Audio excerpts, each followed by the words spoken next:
Welcome to the Nordschleife time trial event in the new Elantra. Now, the world record is an 849.569, which is absolutely insane.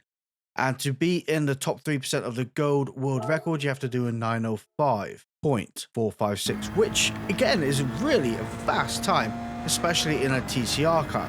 So, first lap out there, what can we set in this absolutely beauty of a machine? Do you know what? It drives exceptionally well, and it's got a really good soundtrack to it. It's absolutely brilliant. I've actually added it to GT7. All you need now is actual TCR lobbies, and it would be absolutely incredible. I think TCR is a hidden gem that Forza has tapped into, but I think GT7 could get involved in that, and it would be a great lobby to be part of. Obviously, all front-wheel drive cars, not the mixed bag of Group 4s they have at the minute. But for the time being, I'm grateful we have this car in this game. It is brilliant. So if you haven't tried it yet, make sure you stop by, give it a try. As we're coming up to this corner here, braking a little bit too much. Again, this is just to get a feel of the car, see what it's all about, how well it performs and everything, and really a base lap time into the tyre wall. Not a bad start to the beginning of it. Turning in a corner is usually great practice to being able to continue on with a lap. So, having to restart, let's try again, see what we can do this time around, providing we don't go into said wall or any walls, because it is very detrimental. And that is another thing to point out about this time trial event. One mistake, even towards the end, just absolutely negates your time, and which is obvious, you know, but having that fear in your head, it does play with you a little bit. You do end up being unconsciously more cautious than what you would normally do. Now, grabbing a little bit of the curb there is not ideal, but it's not too detrimental either. The detrimental part is actually touching any part of the grass, because you dirty up your tires and it really does affect the way the car handles. So staying on the black stuff is definitely ideal. Coming through this section here, absolutely lovely.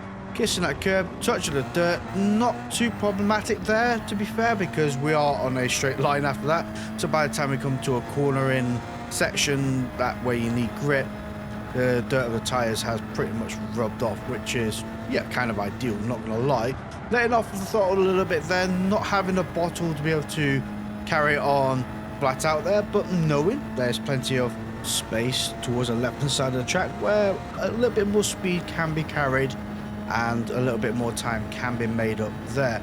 Flat out down here, can we take this corner here flat out? We probably could, to be fair, but again, erring on the side of caution, just getting a feel of this car this lap, forgetting to brake a little bit earlier than what was needed and nearly running off wide and to build some beautiful gravel castles.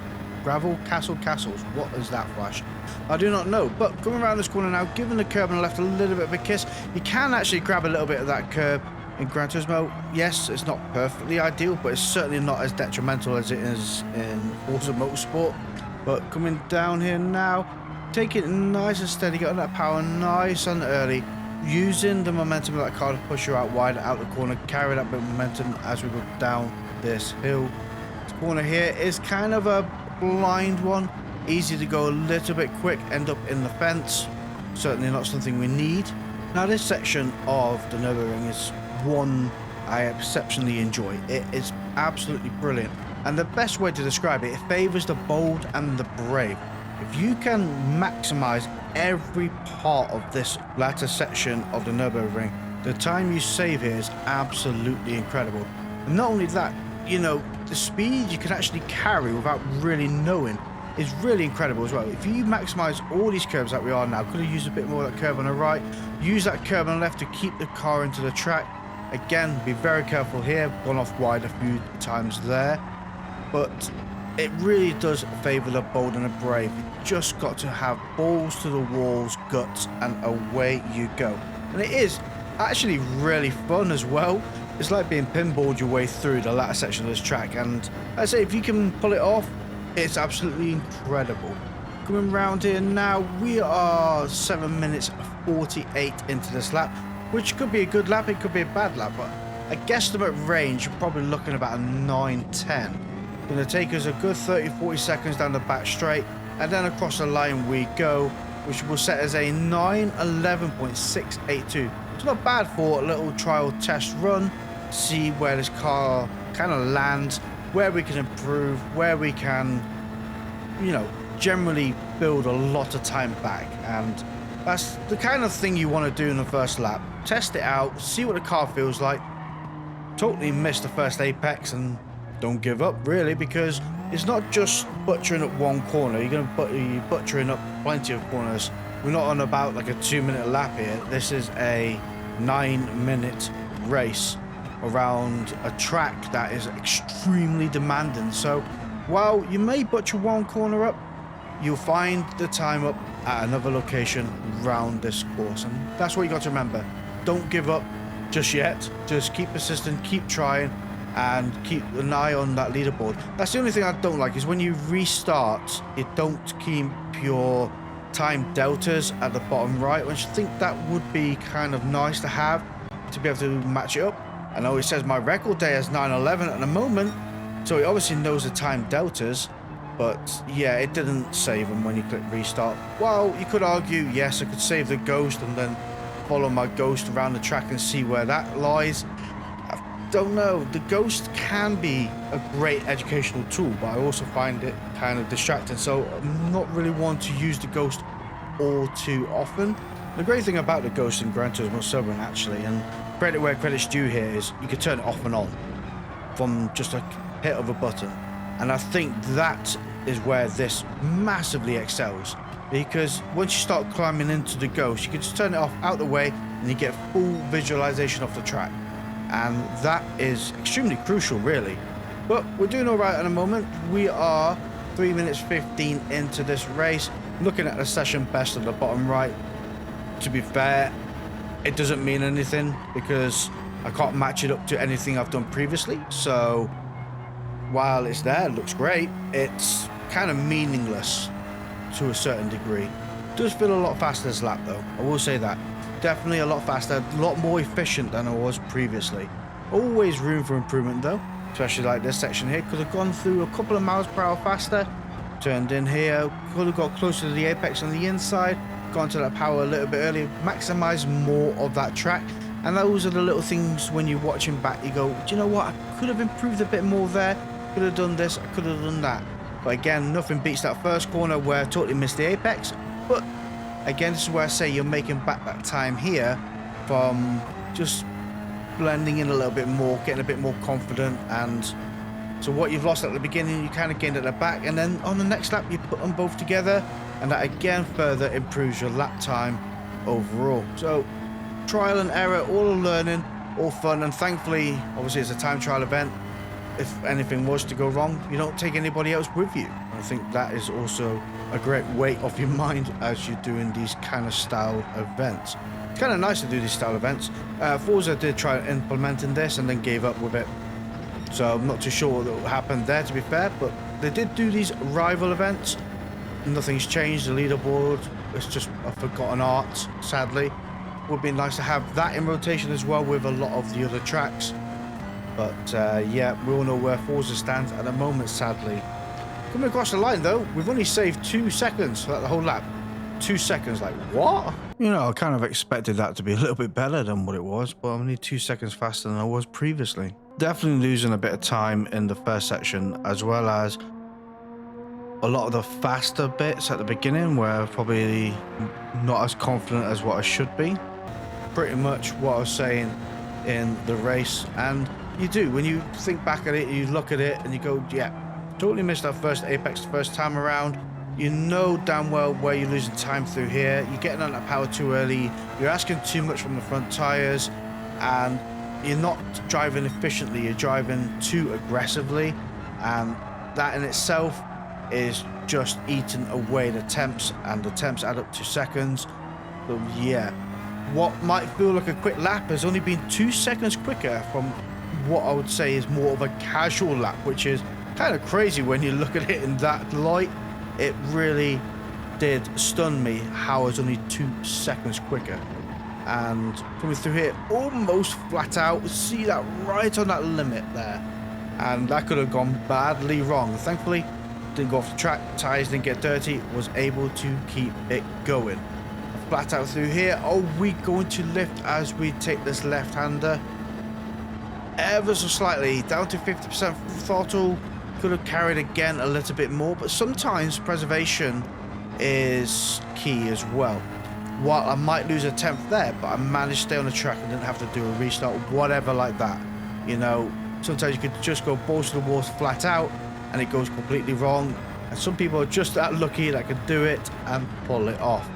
But that may come later in this video, that we can absolutely nail it flat out. Again, it's just about hitting that corner right as we go in and just having the confidence in oneself to be able to do it, as well as confidence in the car that the car can actually do it as well. Coming up the mountain though, weather is on our side, beautiful blue sky, a little bit of clouds here and there. Sunlight is actually just about perfect, and I've got to say, visually this track is very, very pretty and definitely very dense with the foliage and everything. I think it looks absolutely exceptional. So credit where credit's due on that one, guys. Kind of miss it when you're racing sometimes. You don't realize, if you take a little step back, cruise along and have a good look, you don't realize the depth that developers go to making things look great, you know. But anyway, stop going on about what's pretty on the track, Flash, and get back to racing. Nailing it through this section here. No reason you can't go flat out here, but the braking zone at this corner, you've got to nail it right, because if not, you go into the fence. Done that many times, not ideal. And if you go brake too early, you just absolutely destroy all the momentum you had previously. So that corner there is actually far more crucial than what you would expect. So we're going to be setting a 9 minutes and...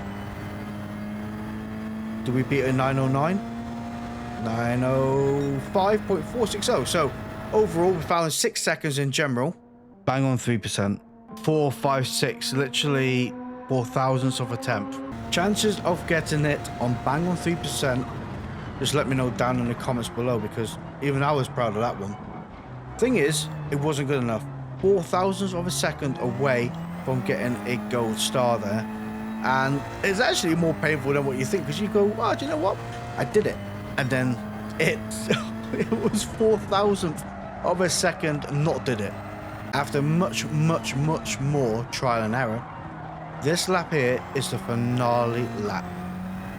Our record at the moment is a 905.460. What can we do here? Now, there is a ghost on that I will casually flick on and off. It is set at 0.2 seconds faster than ourselves, so we have something to keep up with. Thankfully, we have that time delta just above the rev counter to show where we are during the course of this lap. The ghost in front is another driver, but 0.2 seconds faster. So if we can keep up with that ghost to a certain degree, we should definitely be in the close nines. Something like a 902, 903, which will definitely secure our top 3% position.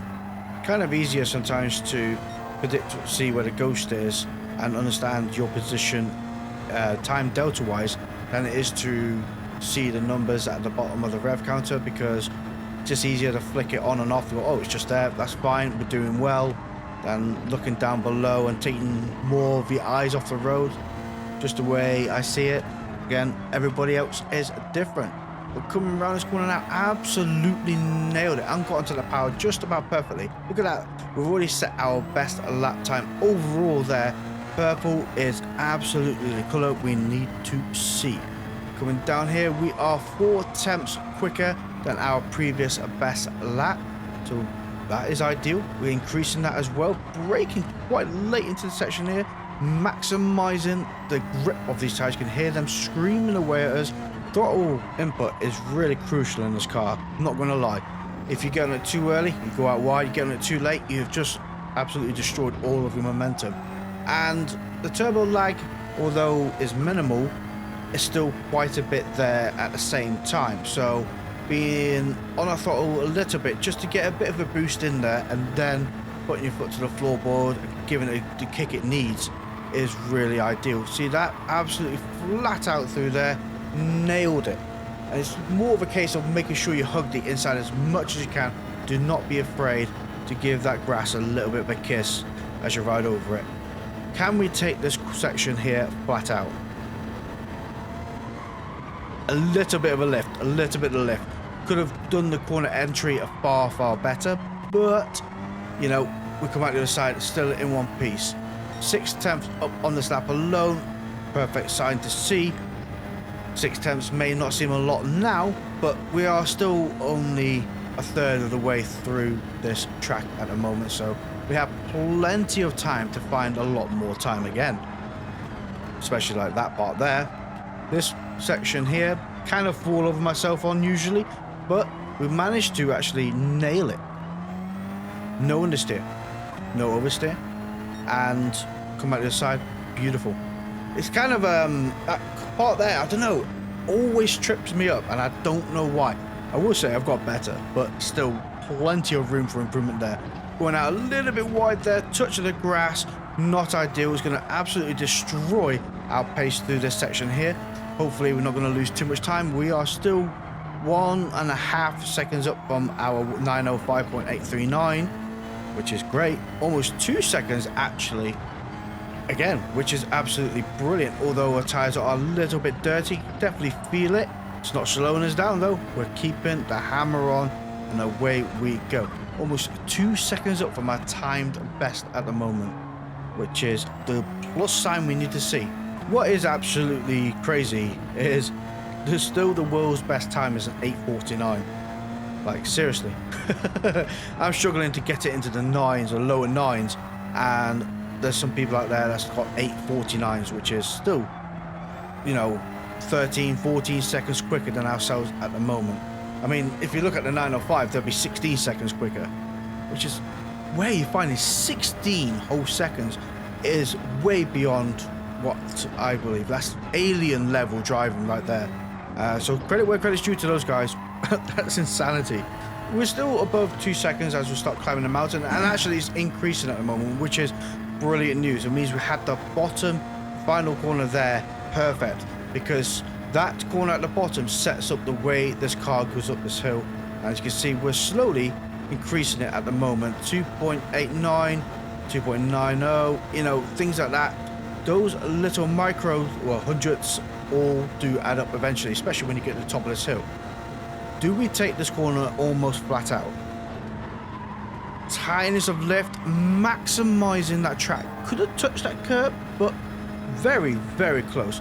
Flat out around this corner here, and away we go. As soon as that curb comes out, start braking down to second gear, nice and tight in, and out the other side, getting that power smoothly, but nice and early. So you want the turbo to be there, but you don't want to have the wheel spin as you're going through that section. Just kind of edge it round is the best way I could describe it. 2 seconds up still, 2.1 second, almost 2.2. It's just absolutely flying up this delta time. And that's the way the corkscrew works sometimes.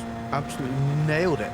As we start a section where it favors the bold and the brave, we're going to be seeing a lot of gear changes. So we're maximizing the corner ability, keeping the power on this car where needed, stealing a lot of somebody's grass on the inside of that curb there. But thankfully it doesn't dirty the tires too much where it has a detrimental effect really. Sometimes you can kiss the grass ever so slightly and it'd be just fine. And sometimes you ride on it and it would absolutely destroy you. So that was not the occasion this time around. See many crashes on YouTube into this fence on the right side here. It's kind of a corner that creeps up on you. Doesn't look to be tight, but it actually is a lot tighter than what you think. This part here though, yeah, we could have done a lot better there. That was not ideal, and we ended up actually losing almost 2 tenths from that, which is not good. But definitely feel a drop in the tires. I think I'm overdriving it ever so slightly. The tires are getting warm and the grip just is not there as the tires get a little bit too hot. Although, oddly enough, it doesn't show on the tire monitor at the bottom left that they are warming up. I think that is more to the extremes. But let me know if you know. Because I don't know. But we are 2.1 seconds up this lap, which is absolutely ideal. Now these final few corners will make or break a lot of time difference, especially as we go through the corkscrew and the final few corners. Final few corners I lack a little bit of confidence on, kind of not too sure what the best speed for the car is and where best to turn in. There's not a lot of market area to be able to judge where you're going. Like, you know, some places have a sign where that's a perfect location to brake. Some places have a curb sticking out. That's a great place to brake, you know. This section here doesn't have that, but we have managed to nail it. We are better on that lap alone. Coming up to 2 seconds as we come under the Bilstein Bridge. 2.010, bouncing around, maximizing the actual speed of this car, so we're not going to really gain much. Braking nice and steady, use as much of the track as you can there. We'll try and do our best to avoid a penalty at the same time. Well, not a penalty, but an off track. We are going to cross the line with a 9.3961. I'm flabbergasted how some people's done it in 848s and stuff like that. Yeah, 2.272 of the world. Save the first lap replay. It's absolutely insane. But there is plenty of areas where could have done much better. To get an 849 and more, what, 13 seconds quicker per lap is absolutely insanity.